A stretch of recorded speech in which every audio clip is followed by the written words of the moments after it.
निदा साहब से मेरा एसोसिएशन बहुत पुराना है, बहुत लंबा एसोसिएशन रहा है। बहुत सारा सफ़र हम लोगों ने साथ में किया है, बहुत से मुशायरे हम लोगों ने साथ में पढ़े हैं, बहुत सारी नशिस्तें, गोश्तियाँ।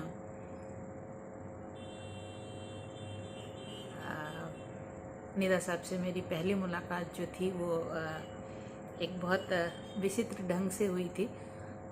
अक्सर मेरे साथ यह होता है कि जब कुछ अच्छा होना होता है तो उसके पहले कुछ तो बुरा होता है, तो पहले निगेटिव होता है और उस पर जब मैं क्रॉस लगाती हूँ तो वो प्लस बन जाता है।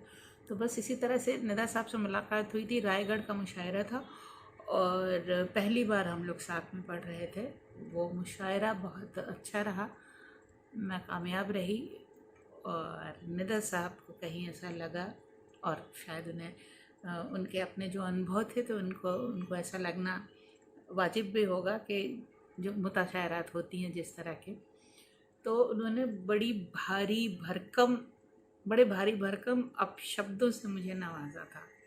मुझे लगा जी, ये पहली मुलाकात थी। और उसके बाद धीरे धीरे जैसे जैसे निदा साहब मुझे जानते गए, मैं निदा साहब को जानती गई, तो एक दूसरे के प्रति जो सम्मान की भावना थी, जो आदर की भावना थी, वो निरंतर बढ़ती चली गई। और यहाँ तक कि फिर हम लोग मित्र हो गए। निदा साहब, अब्दुल एहसास साहब, मैं और मालती जी, हम लोग अक्सर शाम को बैठते थे, नशिस्तें होती थी, बहुत सारी बातें होती थी, शेर पे, गज़ल पे, मुख्तलिफ़ सब्जेक्ट्स पे। तो वो बड़ा अच्छा वक्त बीतता था और बहुत कुछ सीखने को मिला मुझे निदा साहब से। मैंने बहुत कुछ सीखा और वही कि पहले मुलाकात जो थी और उसके बाद स्थिति ये आ गई थी कि जब हम लोग कहीं जाते थे किसी मुशायरे में, अक्सर यही होता था कि बॉम्बे से मैं और निदा साहब होते थे, तो वो जब पहुंचते थे तो कहते थे, दीप्ति जी के रुकने का इंतज़ाम कैसा है, ये वेज है, इनका ख़ास ख्याल रखिएगा, इनका खाना वेज होना चाहिए। तो इस तरह से वो ध्यान रखते थे और मुझे बहुत अच्छा लगता था। निदा साहब का जो लिटरेचर है उससे तो मैं मुतासिर हूँ ही। दोहे बहुत अच्छे लगते हैं मुझे निदा साहब के। एक दोहा है कि मैं रोया परदेश में, भीगा माँ का प्यार, दुख ने दुख से बात की, बिन चिट्ठी बिन तार। ये दोहा मुझे बहुत खूबसूरत लगता है, बहुत अच्छा लगता है। और मेरी पसंदीदा गज़ल है जो माँ के बारे में बहुत लोगों ने बहुत कुछ कहा है, अलग अलग ज़ावियों से, अलग अलग तरीके से। माँ को भगवान का दर्जा दिया गया है, माँ के पाँव के नीचे जन्नत है, माँ को एक हमेशा दैवीय रूप में देखा गया है। जिसने भी ज़्यादातर जहाँ भी माँ की चर्चा हुई है, जहाँ भी लोगों ने माँ के बारे में कुछ भी कहने की कोशिश की है, निदा साहब ने माँ को एज इट इज़ उठा के पोर्ट्रे कर दिया है। जो गज़ल मैं पढ़ना चाहती हूँ, मैं पढ़ने जा रही हूँ, हालांकि इसका बहुत क्रिटिसिज्म हुआ, लेकिन मुझे नहीं मालूम कि क्यों हुआ, या ये जो सिमलीज़ हैं ये इतने खूबसूरत हैं, खूबसूरत से ज़्यादा इतनी सच्ची हैं। माँ का जो स्वरूप है वो ऐसे खिल के आता है इस गज़ल में।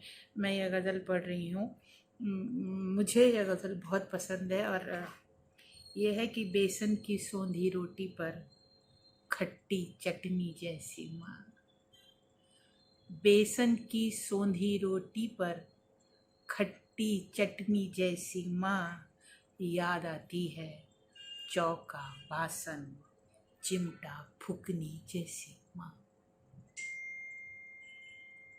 जिन्होंने घरों के चूल्हे देखे होंगे, जिन्हें फुकनी का मतलब मालूम होगा, जिन्हें चिमटे का मतलब मालूम होगा, जिन्हें उन्हें पता होगा कि माँ का वो स्वरूप जब माँ चूल्हे पे बैठ के खाना बनाती, कि बेसन की सोंधी रोटी पर खट्टी चटनी जैसी माँ, याद आती है चौका बासन चिमटा फुकनी जैसी माँ, बांस की खर्री खाट के ऊपर हर आहट पर कान धरे। खर्री खाट मूंज की जो खाट होती है जिसमें रोए निकले रहते हैं, जो गड़ते हैं, कि बांस की खर्री खाट के ऊपर हर आहट पर कान धरे, आधी सोई आधी जागी थकी दोपहरी जैसी माँ।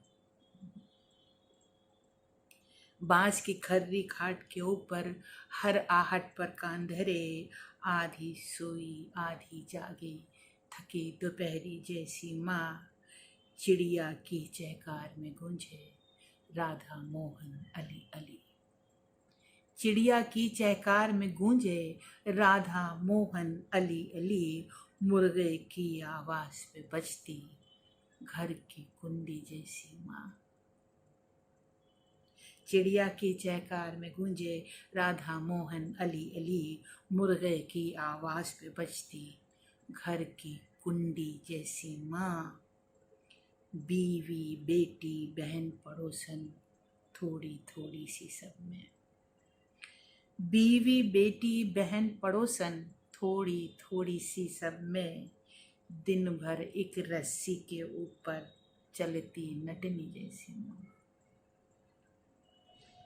बीवी बेटी बहन पड़ोसन थोड़ी थोड़ी सी सब में, दिन भर एक रस्सी के ऊपर चलती नटनी जैसी माँ। अरे आखिरी शेर ये मुझे बहुत पसंद है। यह है कि बाट के अपना चेहरा माथा आंखें जाने कहाँ गई। बाट के अपना चेहरा माथा आंखें जाने कहाँ गई, फटे पुराने एक एल्बम में चंचल लड़की जैसी माँ।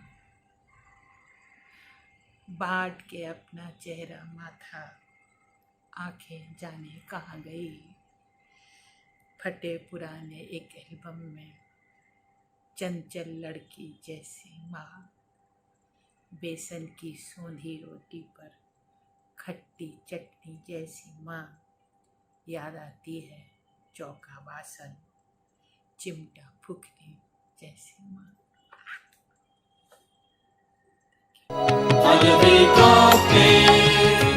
अलविदा।